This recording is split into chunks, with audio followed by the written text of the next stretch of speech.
Hello, everybody, and happy Wednesday. Welcome to your daily lighting critique. We just have a few projects to go through today. We have Chris with us, and we're going to look at his project first. So we were just talking about this is a reference to the Toy Story 4 scene, which again, I'd forgotten which film it was from, but it's just like it just sits somewhere deep in my brain as a thing that I remember.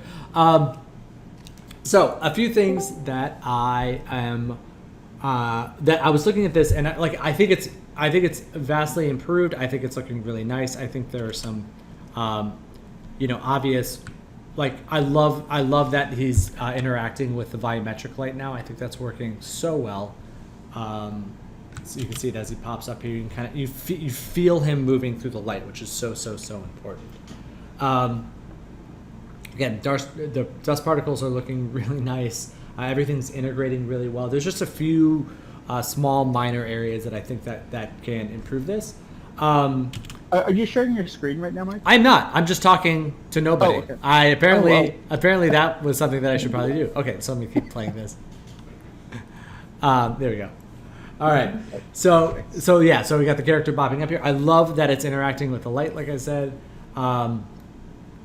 Dust particles look great. Color looks generally, it looks really good. Everything's kind of starting to come into place. I love the way the couch is looking now. But there are a few things that we can do to plus this. So number one was if you watch the couch as he pops up, this happens in CG a lot. So we're hammering him with light on his back, right? Because we're trying to get this cool rim effect, which looks really good from this angle. What's happening is the rendering is calculating all this light hitting his back, because if you see him from the backside, it's going to be like a headlight is hitting him. And so what's happening is the light's rattling around back there. So what you can do is you can either, it could be an option to just render the couch separately without the character in it. You can you can do some tricks to make that not work. You can turn off, you can grab the AOV for secondary light bounces in there and just turn it off for the couch, just to kind of keep it, because it's okay if there's there a little bit, but this feels a little bit intense. Okay. A couple other super nitpicky things are that stop here. So this reflection on the top part of his eye, I would kill that a little bit, because it's just it just doesn't necessarily it's just like aesthetically not the best for the eye. Okay. And there's just nothing in the space to justify it, so I think we can just eliminate that. Okay. Yeah. And then the other thing is, I love how everything's got this like overall blue feeling to it. There's a little bit but on the character himself, in a couple places, it starts to hint a little bit more green, like especially in the rims up here, and then kind of in the face and through here. I would keep that, pull some of the green value out of that and keep it more like a richer blue. And then the other thing I was looking at was if there's a way. I think the shaping on these pants, on the blanket, on the couch, on his face looks really good, but his shirt starts to get a little bit ambient. If there's a way to get and it would just be like darkening some of this in here and creating some more fall off coming down the front of him, I think would be really good. Okay. And some of that it's tricky because you want the character to read in through here. Maybe not. Maybe it's like the light is being blocked, and as he pops up, he kind of enters the light rays too, and so it could be a little bit like either positioning the light. I guess the light's kind of in a good position now. Maybe it's just a matter of adding a light blocker there, so he can kind of emerges up into the light, and that'll keep his chest a little bit darker here at the end. But that's pretty much. That's the majority of my notes. Items look great.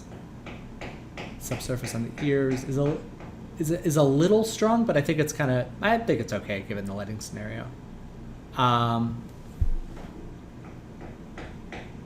And then I was just looking to see if there's any way to get some more shaping on this back wall. But I think that's okay. It might be just a matter of toning down the light rays a little bit over on this side so they get a little bit darker. Okay. So just as they fall over this way. But yeah, everything else is looking really good. Awesome. Cool. All right, great. Excellent. Yeah, no problem. Let's take a look at teas here. So this is the reference. Let me look at the images here.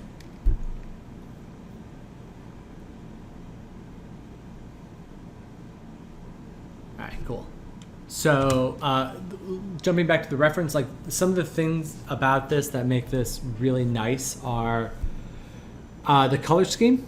Like it's blues and greens, very cold, very like classic sci-fi spaceship feel. It's the haziness of the light coming down here. There's a warbling that's happening up here of the. It's almost like a distortion of the image because there's like heat or something like creating a visual haze up there. The overall like kind of light glowiness. You've got these super bright areas where we lose the rim of this circle and it just becomes a haze. It's tube cylinders, stuff in the ground, just like good shaping, and then like little bits of specular highlights like hitting here, hitting the back wall, like just good variation across here.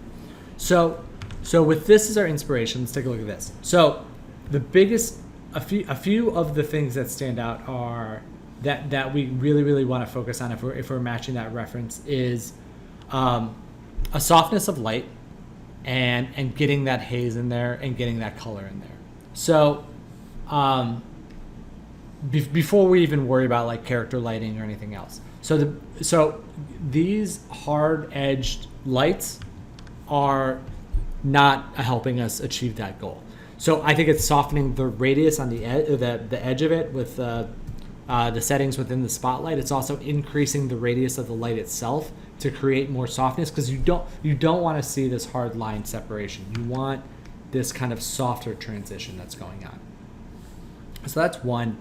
Step two is really staying true to this color scheme. This works because it's got visual rules and it follows that. So I think that you should even consider taking off the kind of goldness of her outfit and maybe even her yellow eyes and making those fall into that color scheme. And even the color of the robots, like make those blue or green and really stay true to that. And then we can really infuse and I guess it would be infuse and really emphasize those colors with the lights as well. And the third thing is, if and this can come later, is figuring out a way to get that volumetric light in there. And maybe it's like a haze is coming through this doorway back here or something that's kind of creating that cloud, foggy, smoky thing going on. And then really kind of hitting that home as well. Another thing too is just allowing darkness. Like you look down here, it's just darkness. Over here is darkness. Darkness in the corners, darkness throughout this. And in yours, we're not really allowing space for darkness, right? Like this whole area back here, like you can shut this light off and just allow this to go into darkness back there. And allowing those areas to go into that range a little bit. So that would be my advice to go forward with the next steps, is really kind of focusing on those things. Color scheme, softness of light quality, figuring out a way to get some of those volumetrics in there, which can take time and is probably the most difficult of the notes. So don't worry about that one right now. And then the big one is another big one is getting dark values in there as well. Okay, for the next one, for rubies, I'm going to switch over into the next screen. Can you guys see Photoshop if I do this? Yeah. Cool. Okay. All right. Cool. Hey, Ruby. How's it going? Hi. Good. Yeah. All right. So I think this is looking good overall. There's a couple like kind of gotchas that happen in compositing that can be a little tricky. And the biggest one is, and I was literally just doing this before struggling with this, is when you have light sources like this, and when you have really bright elements, you have to be careful not to vignette them down too much. Because what happens is like what we're seeing here, which is like we lose that brightness, and kind of on the floor back here, we lose that bright hit, and it just becomes kind of gray and flat. So make sure we're preserving those brighter elements. And like you've got it really nice here in the disco ball, like getting it in here is, this one's pretty good, but like these two on the edge especially could use some help. Sorry for the construction noise if you guys can hear that, by the way. It's a neighbor just banging away at my ceiling.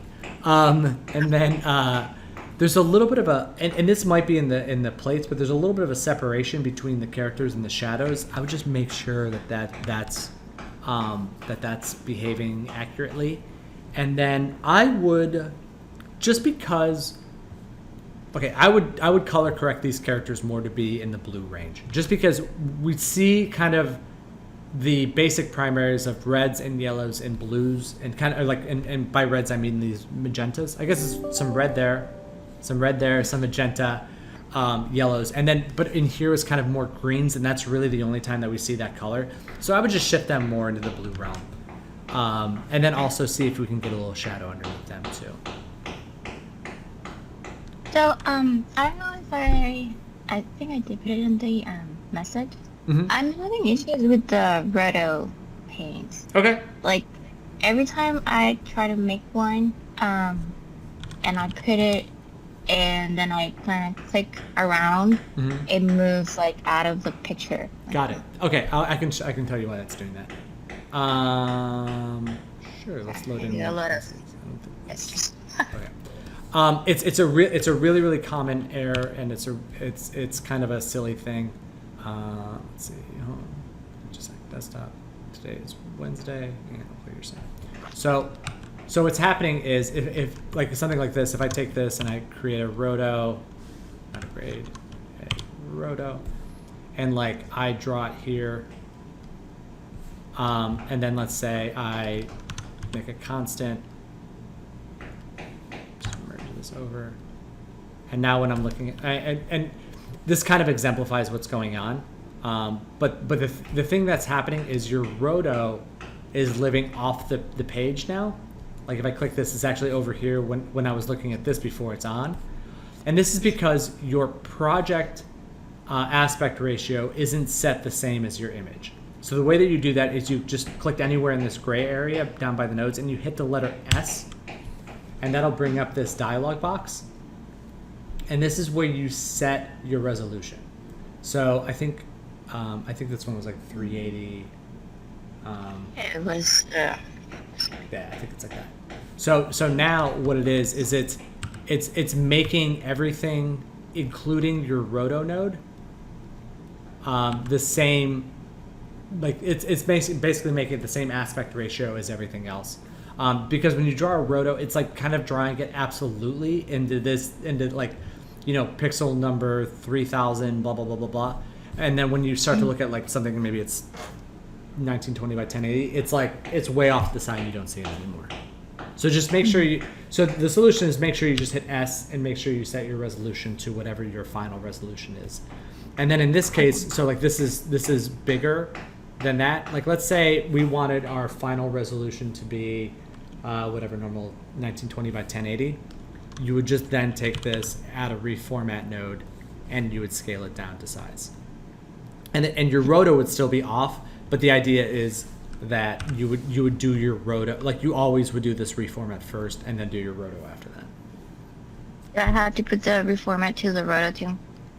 That actually I don't know if that'll work. We used to, let's see.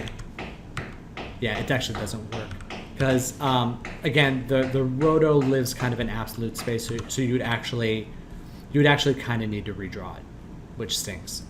But that's one of those. I'm trying to like that used to screw up young artists a lot in when they were first starting. In CG was they would draw the roto here and then reformat it and wonder why it went away. So just as long as the aspect ratio is on alignment, then you should be all good. All right. Sound good? Okay. All right, cool. Thank you. Yeah, no problem. All right, cool. Well, oh wait, that's pretty much it for today. Does anybody else have any questions? Chris, do you have any questions before we go? I always have questions. Fire away. What you got? So when you add diffusion to an image, and I apologize if this was covered in your course material. I've watched it all, but I can't recall. If you don't remember everything I've ever said, then I'm done. No, go ahead. Bloom versus diffusion. Is it the same method? Yeah, for the most part. It's the same thing. Yeah, it's just softening the pixels in a given area. Diffusion kind of happens more broadly, and then bloom happens like specifically on one spot and can generally be stronger. But for me, the technique of doing it is similar. It's the same. Okay. You work with Redshift, correct? Yeah. So when I get a subsurface scattering map, I don't know where to plug it in still. Like, there's so many options. I don't know if it's different in Maya, but where are you plugging that in Node-RED? In for Redshift material, I would Yeah. I would have to look at that. I don't know that off the top of my head. Okay. But if you have, is it because there's two different ones generally. There's like the color map, and then there's like a scattering map that controls the weight. Right. So if it's the color map, I would put that into the like that. There's each, and I get the renderers mixed up because I use a few. But there's always like the epidermal layer, which is the top part of the skin, which is a little bit cooler in color, and then there's the subdermal, and then like the kind of bloody red color. Those are all in like color categories. And then if you have like a weight or something like that, that's usually like a black and white map that shows that like the ears, maybe the tip of the nose, and the like little bit of the chin is stronger than everything else. So that'll be more about the weight of it. So I usually plug that. If it's like a black and white map, put that into like a weight section. If it's a color map, I would put it into one of the subsurface colors. Okay. Yeah. I'll play around with it some more. See Yeah. if I can get that to work. Yeah. There's single scattering maps. There's multi-scattering maps I can plug. I would stick it with a single. Yeah, the single. So the single would be like the kind of the top level, and the multi would be a little deeper. Okay. So. Great. Yeah. All right, man. All right. Thanks. Good luck. Not a problem. All right. I'll talk to you guys soon. Thank you. All right. Have a good one. Bye. Bye.